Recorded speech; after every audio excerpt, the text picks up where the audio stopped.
আসসালামু আলাইকুম রহমতুল্লাহি বারাকাতু। মূলত আমার এই ভিডিওটি একটি সচেতনতামূলক ভিডিও।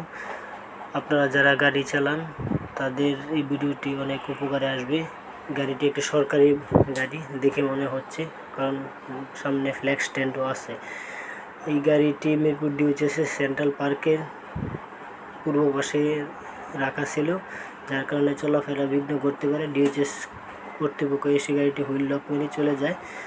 গাড়িতে ড্রাইভার কাউকেই খুঁজে পায়নি, যার কারণে পরিষদ লক করে হুইল লক মেরে চলে যায়।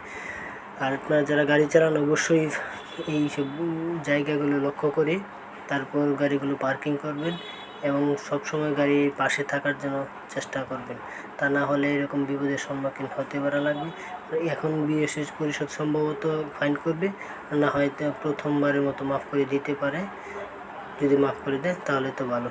এই যে লোকটা করে ফেলছে। আল্লাহ হাফেজ।